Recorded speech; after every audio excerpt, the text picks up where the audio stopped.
Udumo kuNkulunkulu kweliphezulu nokuthula emhlabeni kubantu abathokozelwa nguye. uJesu Kristu inkosi. Siyambonga uNkulunkulu wethu kakhulu, siyamdumisa bangcwele ukuba sikwazi ukuhlangana ngalendlela, sikwazi ukuthi sibe ndawonye sizozwa izwi likaNkulunkulu. Senamukela nonke eniqalayo nifikayo. uNkulunkulu abe nani, uNkulunkulu anisikelele. uNkulunkulu ababusise bonke abaletha abantu. Isibusiso sihlale phezu kwakho nomndeni wakho ngokuthi uletha abantu. Ifakeni phela sifakeni status esiletha abantu, sifakeni status esiletha abantu. Sinomsebenzi wesimangaliso lesa status. Khona bangakaze baletha abantu selokhu bafika la, kodwa banele bafaka lesi status bangena abantu. Fakani istatus ngicela ukunikhumbuza, ungafaki esidala esinenamba endala, fake esisha esinenamba entsha istatus, abantu babone beze bangena. uNkulunkulu akubusise usazosifaka istatus, uNkulunkulu akubusise. Abaningi yazi bazosifaka emva kwale nkonzo.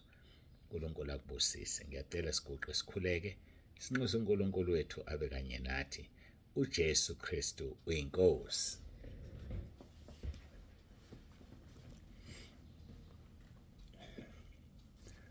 Baba wethu ongcwele, uNkulunkulu onomusa, uNkulunkulu onobubele, siyabonga ngalesi sikhathi, sibonga ukuba phambi kobuso bakho. Ngiyacela ukuba Nkosi ukhazimulise igama lakho. Ngiyacela Nkosi ubonakalise amandla akho, ube nathi kule nkonzo. Siyabonga ngazo zonke izinto ezinhle osenzela zona. Sibonga ukuphila. Babusiseke Nkosi bonke abaletha abantu, babusise. Ngiyazi abanye babaletha ingqo, bayazizela kanti babona istatus kuyena. Uyabazi Nkosi bonke labo busisa-ke abaletha abantu ngalolo hlobo.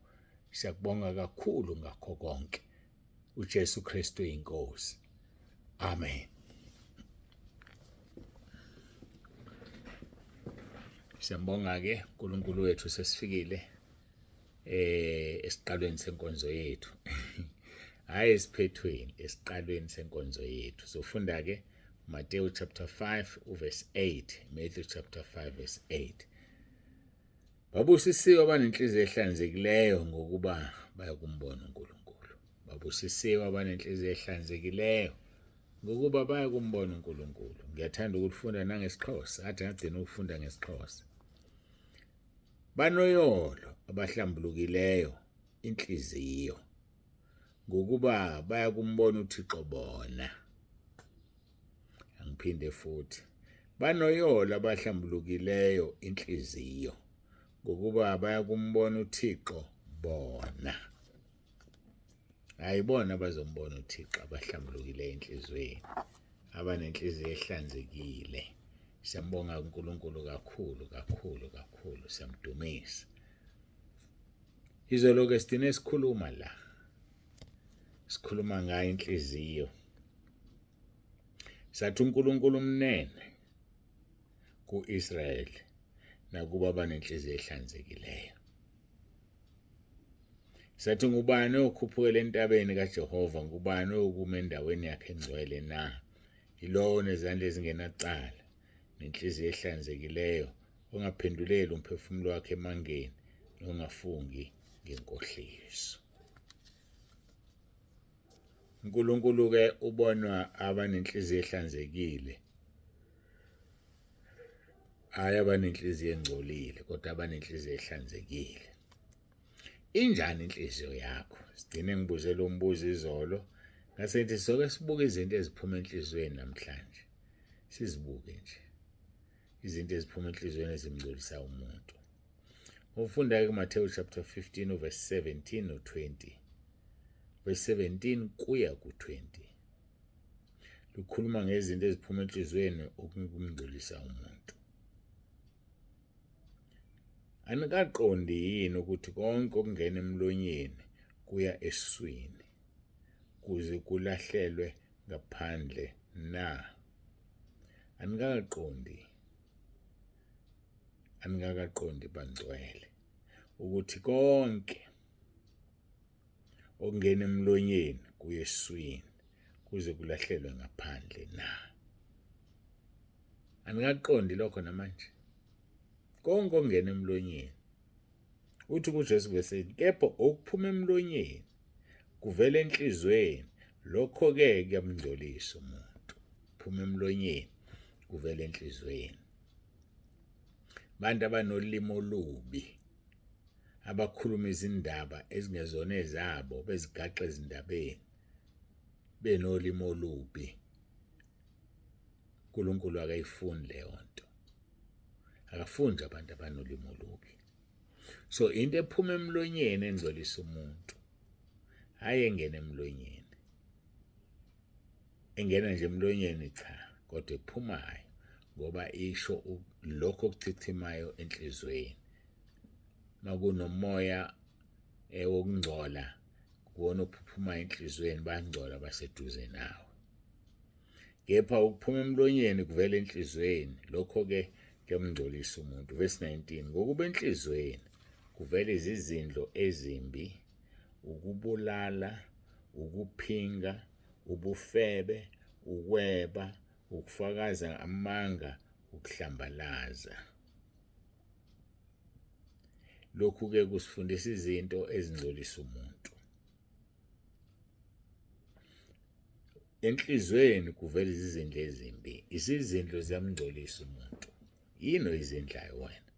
Mahubo 139 uyasitshela uNkulunkulu ukuthi wazi umcabango wakho usekude, ngoba yena unguNkulunkulu uyazi.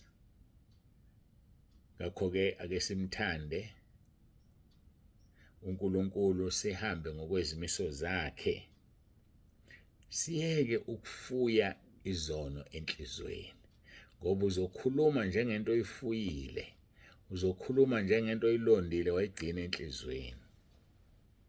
Kepha ukuphuma emlonyeni kuvela enhlizweni kona okumngcolisa umuntu. Ukuba enhlizweni kuvela izizindlo ezimbi. Number 2, kuvela ukubulala, kuvela ukuphinga, kuvela ubufebe, kuvela ukweba. Izinto lezo ezivela enhlizweni.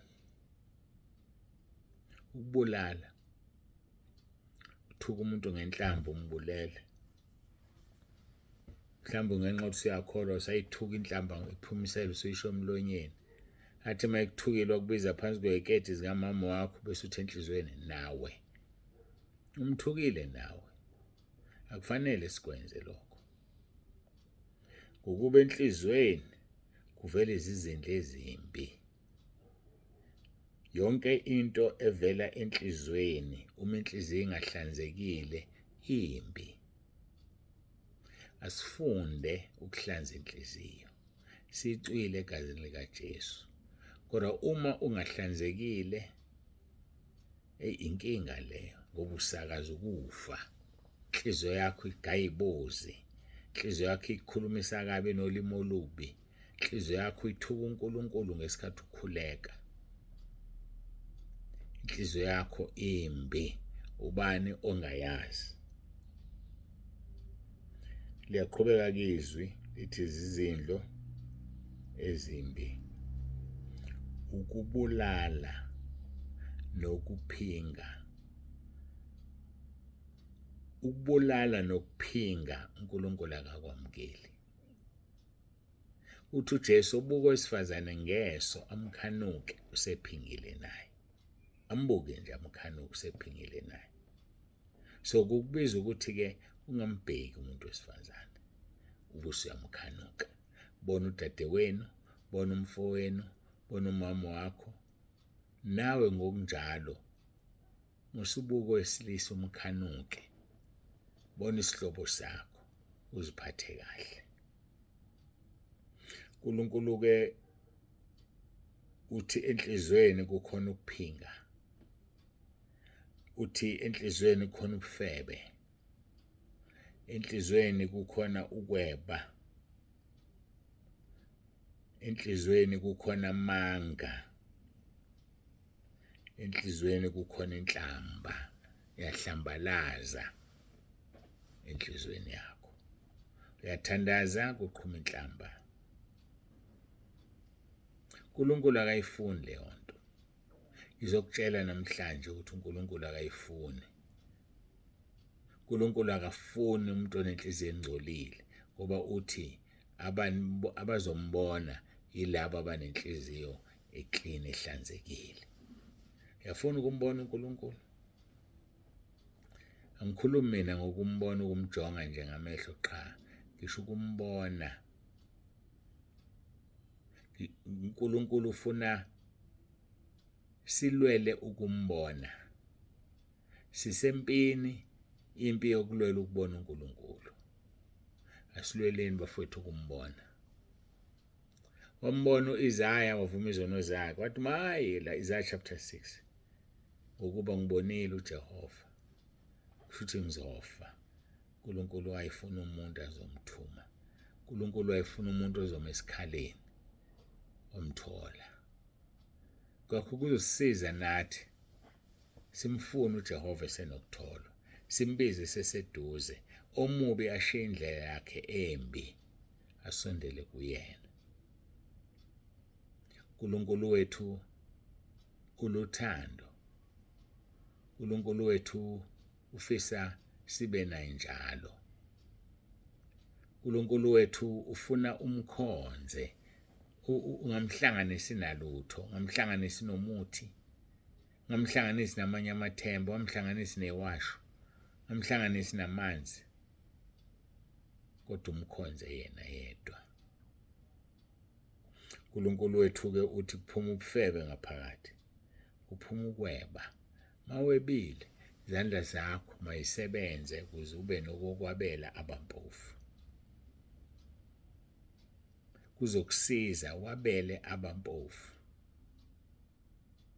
Hayi ukuthi abampofu imali yakhona sithi sithatha kokweshumi, cha. uNkulunkulu ufuna sibanake, sibathande. Uthotshele kumpofu. Ngenxa yokutsheleka kwakho umpofu, yena akawadla amandla omuntu. Khona la izokusiza khona, ngoba wena usizile umpofu. Asibasizeni-ke abampofu bethu, asibasizeni abampofu bebandla. Kuzosisiza lokho, asibasizeni nje abebandla. uNkulunkulu wangathi angakusiza, uNkulunkulu akugcine, uNkulunkulu abe nawe. Lithi-ke lelo verse 19, ngokuba enhlizweni kuvela izindlu ezimbi, ukubulala, ukuphinga, ubufebe, ukweba, nokuthakatha, namanga. Umuntu akazihloniphi. Kuyaziphumela nje emlonyeni, akasenawo nonembeza. Inhlambi iphuma igxuma, ulaka lugcwele. Umoya womthinta nje. Yizo-ke lezi zinto iNkosi uJesu athi ziyamngcolisa umuntu, kodwa indlela ngezandla. Kodwa ukudla ngezandla ezingahlanjiwe akumngcolisi umuntu. Kwakhomplena abaFarisi bembuza, bethi kuyisono yini ukudla ngezandla ezingahlanjiwe nawe? Yaphendula uthi, kodwa ukudla ngezandla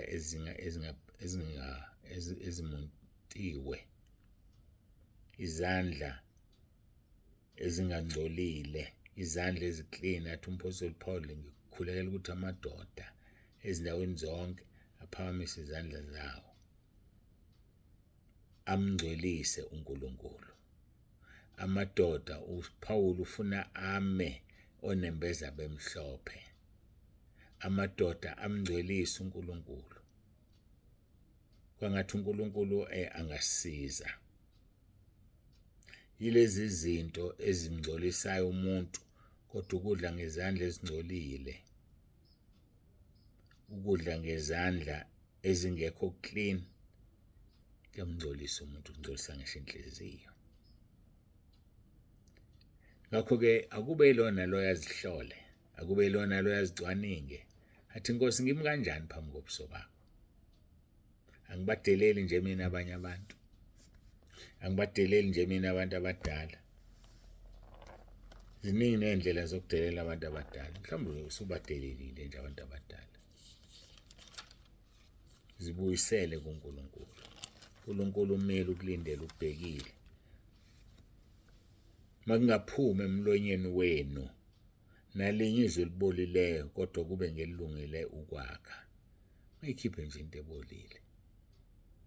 uNkulunkulu akafuni futhi akafuni sibe nalezi zinto ngaphakathi kwethu. Ngakho-ke ibani ngabalingisa uNkulunkulu njengabantwana abathandekayo nihambe othandweni.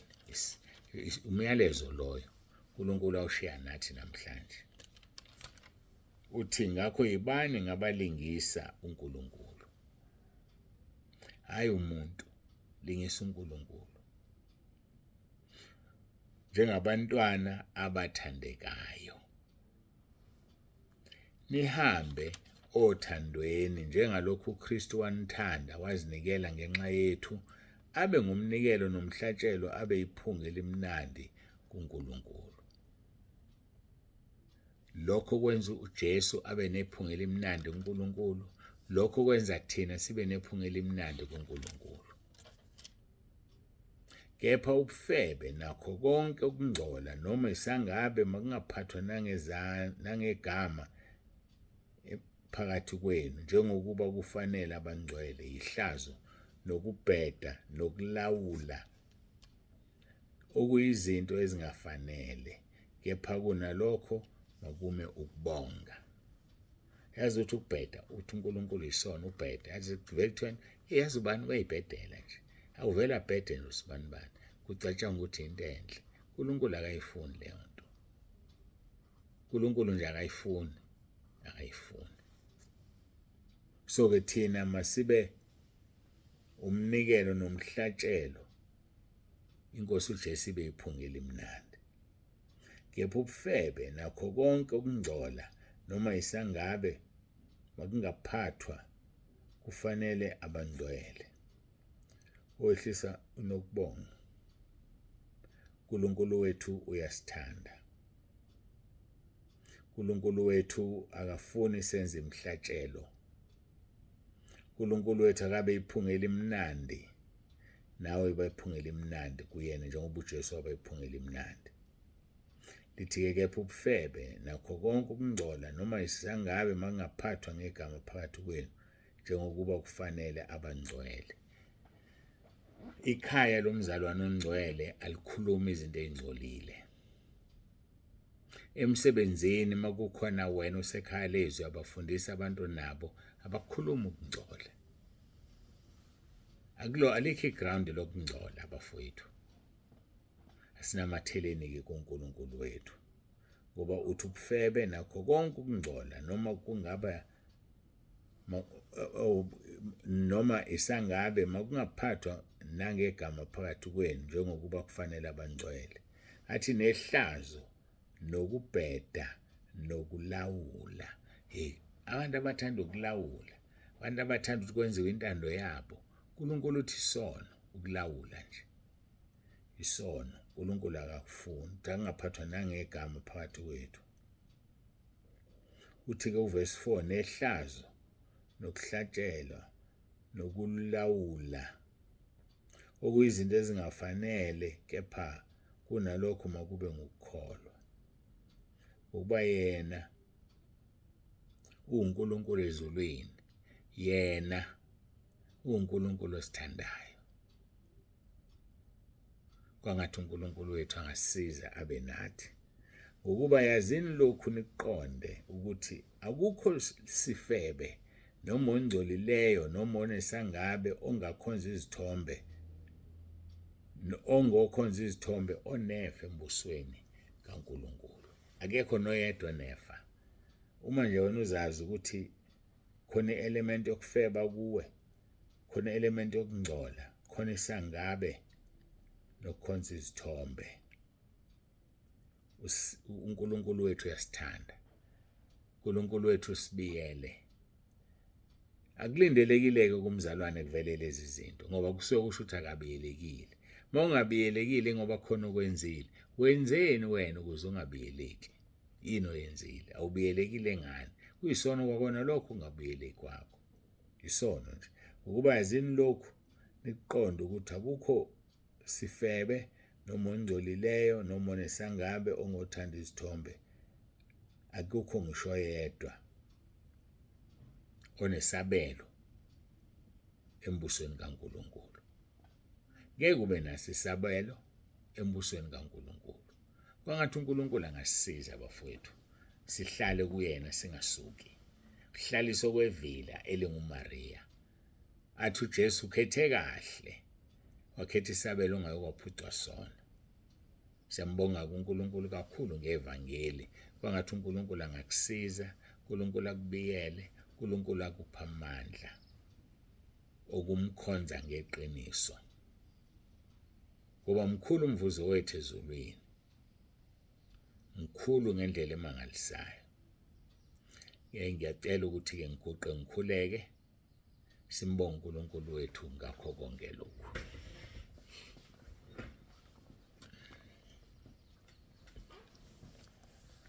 Baba wethu ongcwele, uNkulunkulu nomusa, siyazithoba phambi kobuso bakho, siyabonga izwi lakho, siyabonga. Ngiyacela uwenze umsebenzi kulona loyo.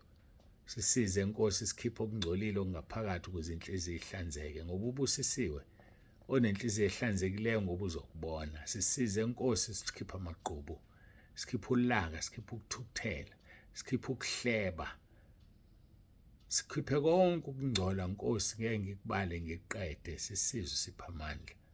Kukhona konke-ke Nkosi, iba nathi sisaqhubeka nosuku, ubusise kube lona loyo alizwe izwi lakho alenze. uJesu Kristu uyinkosi. Amen.